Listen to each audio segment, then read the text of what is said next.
여러분 안녕하세요. 콤포트 신갈이 발매됐습니다. 많은 사랑 부탁드릴게요.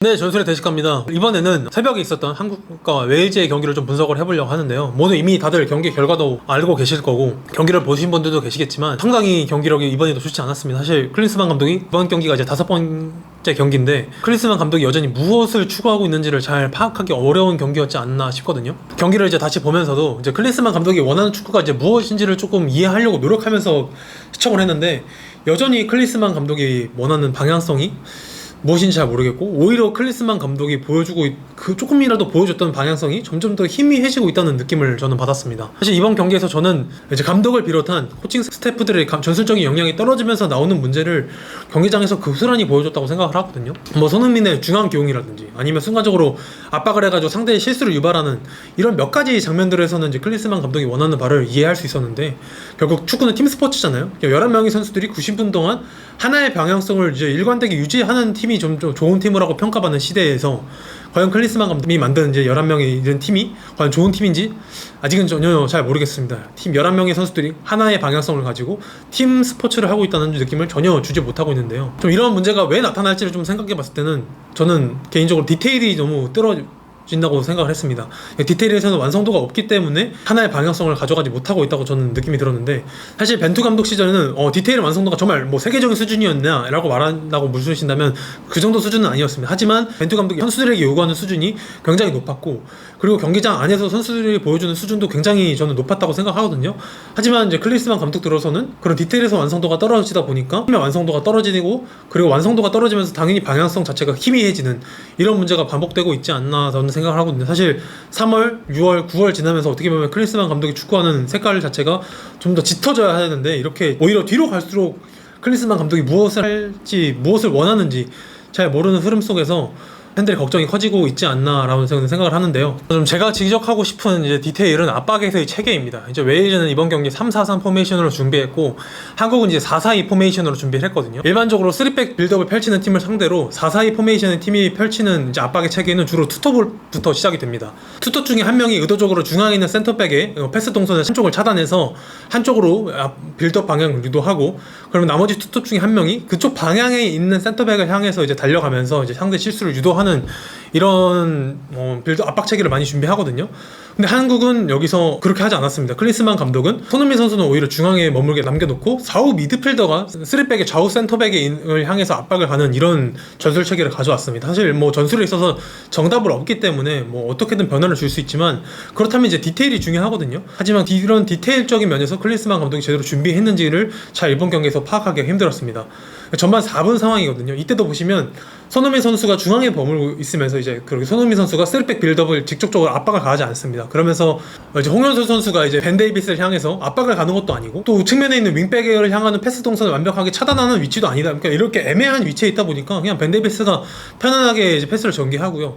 그럼 이제 홍현수 선수가 뚫리면서 나오는 문제가 뭐냐면 박용우 선수가 이제 측면으로 빠지게 된다는 겁니다. 사실 저희가 이번 장면에서 보시다시피 압박을 엄청나게 강하게 프레스하는 장면이 아닌데도 아니고 수비 형태를 어느 정도 잡고 압박을 하는 상황인데도 불구하고 중앙 미드필더가 이렇게 쉽게 측면으로 끌려 나간다는 건 사실 좋은 장면이 아닙니다. 사실 이렇게 박용우 선수가 이제 측면으로 이렇게 쉽게 끌려 나가게 되면 중앙에는 황인범 선수밖에 남지 않거든요. 이런 장면이 왜 문제가 되냐면 박용우 선수가 끌려 나가서 압박을 성공해서 저희가 수비를 성공한다고 해도 공격적으로 바로 패스를 전환할 때 있어서 황인범 선수밖에 이용을 하지 못한다는 장면입니다. 전반 27분 상황인데요. 이번에도 보시면 박용우 선수가 이제 끌려 나가거든요. 물론은 이렇게 박용우 선수가 이제 나가면서 측면에서 수비를 도와주면서 이번 장면에서는 정승현 선수가 이제 수비에 성공하는데 이미 이때도 보시면 황인범 선수 혼자서 중앙에 머물고 있습니다. 그러면 당연히 웨일즈 선수들은 황인범 선수를 향해서 압박을 들어갈 것이고 황인범 선수 주변에 지금 동료들이 없다는 걸 딱 봐도 보이실 텐데 황인범 선수에게 패스를 줘봤자 뭐 할 수 있는 플레이는 백패스밖에 없습니다. 그러면 당연히 공격에서의 템포가 늦어지고요. 결국 정수현 선수가 택하는 장면은 결국 롱패스입니다. 그럼 결국에 롱패스는 확률적으로 굉장히 낮은 공격 패턴이기 때문에 조규 선수가 이제 혼자서 경합을 해봤자 이미 동료들이 주변에 없는 상황이라서 다시 공격에 바로 실패하고 웨일즈한테 이렇게 볼이 넘어가는 장면입니다. 사실 이런 장면들은 이제 벤투 감독의 시절에는 잘 나오지 않는 장면인데 이런 장면들이 계속해서 나오니까 팬들의 불만이 나오게 되고 공격에서 완성도가 떨어져 보이게 되고 실제로 떨어진 것도 사실이고요. 공격적으로 좋은 선수들이 많은데도 불구하고 그 선수들을 제대로 이용하지 못하는 전술이 나오기 때문에 그래서 클린스만 감독을 향한 불만이 나오지 않나라고 생각합니다. 사실 이렇게 압박에서의 디테일이 떨어지면서 나오는 문제 중에 하나가 이제 측면으로 박용호 선수가 끌려나간다는 말씀을 드렸는데 이렇게 되면 또 하나의 문제가 뭐냐면 황인범 선수가 고립되는 황인범 선수 혼자서 너무나 많은 역할을 해야 되는 문제도 나오지만 삼성과 4선의 간격이 너무 크게 벌어진다는 점입니다. 지금 전반 10분 상황인데요. 이번에도 홍현석 선수가 벤 데이비스를 향해서 압박을 하는데 누가 봐도 압박 타이밍 자체가 애매합니다. 그러면 홍현석 선수가 압박할 타이밍 놓치면서 당연히 벤 데이비스는 빌드업이 좋은 선수이기 때문에 쉽게 풀어 나오게 되고 순간적으로 또 좌측이 그냥 열려버립니다.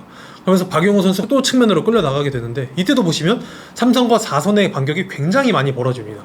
뭐 이런 상황에서 아까 말씀드렸듯 수비에서 성공이 있어도 공격으로 이제 전환할 때 있어서 패스 거리가 멀다 보니까 당연히 패스 성공률이 떨어지고 패스 미스가 잦아지는 장면들이 많이 나온다는 것이죠.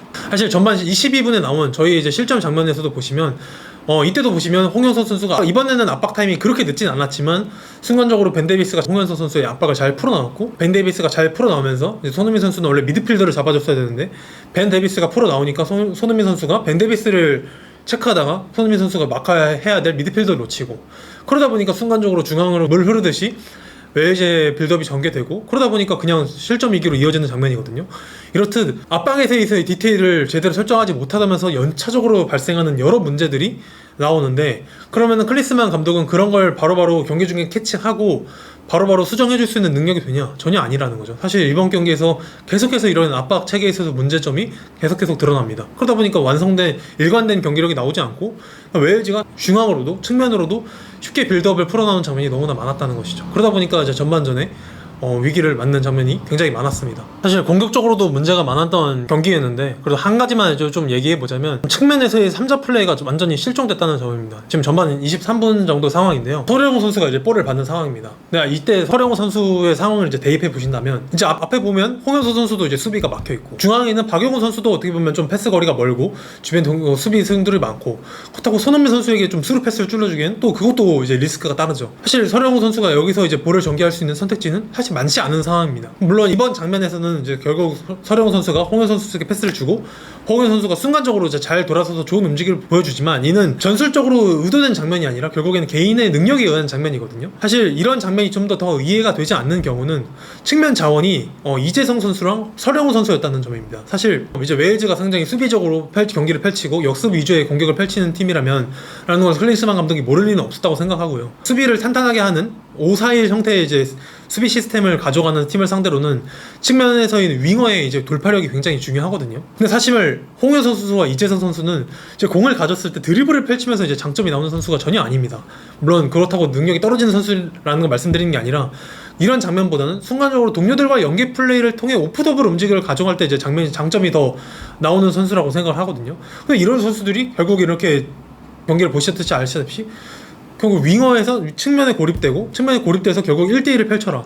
과연 잘할 수 있을지가 의문입니다. 사실 물론 컨디션적으로 문제가 있었을지는 저도 이제 대표팀 내부자가 아니기 때문에 잘 파악하기가 어려운 면이 있지만 윙어에게 이렇게 측면에 고립되어서 너희들이 1대1을 펼쳐라 라는 이제 역할을 맡길 거였으면 차라리 경기 시간을 조금 조절해 주더라도 황인찬 선수나 양현준 뭐 K리그 선수 중에는 뭐 문선민 같은 선수들이 나왔어야 하는 게 저는 맞다고 보고요. 선수 기용에서도 사실 이해가 되지 않은 장면들이 꽤나 많았습니다. 또 이재선 선수랑 이제 홍현 선수가 측면에 있더라도 중앙으로 들어오면서 본인들의 역량을 더 잘 보여줄 수 있는 선수들인데 두 선수가 이렇게 측면에 고립되다 보니까 빌드업에서도 문제가 많았거든요. 패스미스가 사실 안 나와도 될 장면에서 굉장히 자주 나왔습니다. 사실 선수들의 호흡적인 측면도 어긋나는 부분들이 많았는데 사실 개인적인 생각으로는 이렇게 후방에서 세대 교체를 급진적으로 해야 되는 가 자체도 저는 의문입니다. 저는 벤투 감독의 축구에서의 기반은 이제 김승규 선수부터 시작되는 김승규, 김민재, 김영권 그리고 앞선에 있는 큰 정우영 그다음에 이제 황희범 선수로 이제 만들어내는 이 한 5명의 선수가 만들어내는 이제 안정감이 저는 벤투 감독 축구에서도 굉장히 중요했다고 생각하거든요.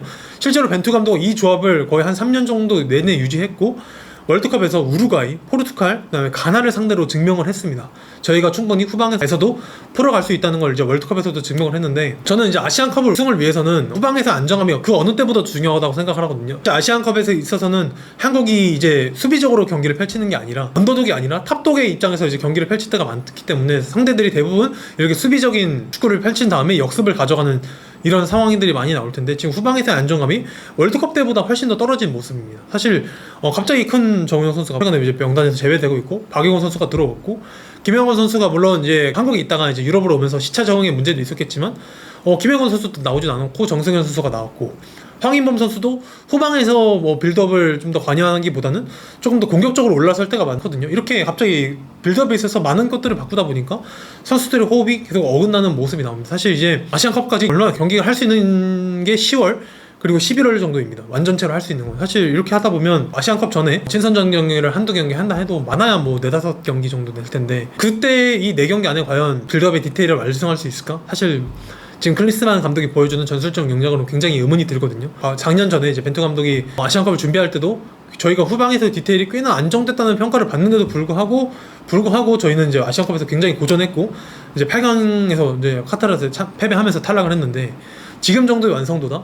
저는 아시아 축구가 굉장히 빠르게 좀 상향 편준화되고 있다고 생각하는 입장에서 굉장히 어렵게 경기를 풀어갈 수밖에 없다. 클린스만 감독이 이번 이제 웨일즈전을 앞두고도 얘기했는데, 아시안컵에서는 우승하는 게 중요하다. 지금은 뭐 과정에 있어서 자기는 만족하고 결국 이겨야 되는 건 아시안컵이라고 얘기했는데, 굉장히 걱정이 되는 게 사실입니다. 아시안컵 우승을 본인이 공약으로 내었는데 5경기 이상 못 이기고 있고, 그 과정에서 경기 내용적으로 굉장히 문제가 되고 있고, 전술적인 디테일도 떨어지고, 후방에서 안정감도 떨어지고, 선수들의 기용 자체도 좀 이해가 되지 않는 장면들이 많이 나오고, 공격수들의 경기력이 좋음에도 불구하고 전혀 공격수들끼리 조화로운 장면이 나오지 않는다는 점은 뭐 사실 문제가 정말 많거든요. 이런 상황에서 클린스만 감독이 아시안컵을 우승을 향해 달려갈 수 있나? 클린스만 호가 뭐 일본, 이란, 호주 이런 팀들을 만났을 때 과연 좋은 경기력을 보여줄 수 있을까? 굉장히 기대가 되지 않는 게 사실이거든요. 팬들의 걱정이 커져가는 상황에서 사우디아라비아 전까지 계속 이런 문제가 똑같이 이어진다? 저는 아시안컵에 대한 우승에 대한 기대가 점점점 낮아질 수밖에 없는 상황이지 않을까, 이렇게 생각해 봅니다. 일단 사우디전을 보고 나서 다시 한 번 더 전술의 대식가 진행하도록 하겠습니다.